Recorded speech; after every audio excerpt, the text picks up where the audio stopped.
तुम्ही ऐकलं ते शर्मूचं म्हणणं असं आहे की गाडीतील लोक म्हणली रोहित पवाराला कॉल करा, रोहित दादाला. पवार मी म्हणतोय ते दादा म्हणते, पोरं त्यांचे कार्यकर्ते असल्यामुळं ते त्यांना दादा म्हणतात. तर रोहित पवारांना फोन करा. आणि 15 मिनिटानंतर एका मोबाईलवरून कॉल आला आणि त्यामध्ये शर्मूचं असं म्हणणं आहे की मला माफी मागायला सांगितली आणि मी माफी मागितली नाही तर तुला मस्ती आहे, याला संपून टाका. अशा पद्धतीचं प्रकरण हे सगळ्या या गोष्टीमध्ये घडलंय असं त्याचं म्हणणं आहे. तर नक्की पोलिसांनी या गोष्टीमध्ये सिरियसपणे विचार करावा. जर कोणाचा कॉल आलाय, कोण व्हिडिओ कॉलवरती बोललं, हे लोकांच्या समोर येऊ द्या ना.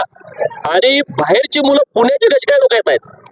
हा जो सुरवसे आहे तो काय पुण्यापर्यंत एवढा काय त्याचा संपर्क असेल मला असं वाटत नाही. तो तर इथला सोलापूर मधला मुलगा आहे आणि त्याला तुम्ही कशाला पुढे करताय?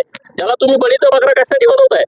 तुम्ही जी सगळी मुलं पाठवलेली आहेत, गाडी कुठून आली, कशी आली आणि इथून कर्नाटक मध्ये घेऊन जाण्याचा प्लॅन काय? जिथं ती मुलं 3 गाडीतून उतरली आणि रेल्वे पुण्याला गेली, तिथून पुढं 4 तास लागणार आहे असं बोलत होते. ज्या स्पॉटला शर्मूला घेऊन जायचं आणि त्याची हत्या करायची, तो स्पॉट तिथून 4 तास पुढे आहे. हे कुणी ठरवलं? स्पॉट निश्चित कुणी केला? हे सगळं प्रकरण बाहेर येण्याची आवश्यकता आहे आणि मला विश्वास आहे की पोलीस नक्की हे प्रकरण बाहेर काढतात. व्हिडिओ कॉल करण्यामागचा उद्देश नेमका काय होता?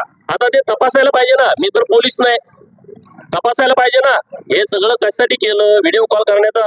आता हे सगळे जे प्रकरण सुरू आहेत, व्हिडिओ कॉल करून हत्या करणं, रेकॉर्ड करून हत्या करणं, मला तर आता समजलं की त्याची हत्या जी करायची रेकॉर्ड करून करायची होती आणि अमानुष कृत्य, माणुसकीला न शोभणारं कृत्य करून करायची होती अशी माहिती मला काही लोकांच्याकडून मिळते. अधिकृतपणे पोलीस यावरती बोलू शकतील, परंतु जे मी लोकांच्याकडून ऐकलं ते अत्यंत भयानक आहे. अत्यंत चुकीच्या पद्धतीनं कृत्य करायचं असं त्यांचं नियोजन होतं आणि मग हे नियोजन काय असं जाता जाता गाडी ठरलेलं नसतंय.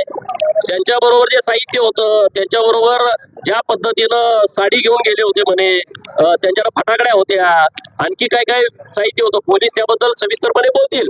हे प्री प्लॅन असल्याशिवाय अत्यंत थंड डोक्याला केलेला हा कट आहे आणि हा कट या पोरांनी केलाय असं मला अजिबात वाटत नाही. जी पाठीमागं लोक आहेत त्यांना सगळ्यांना पुढं आणलं पाहिजे.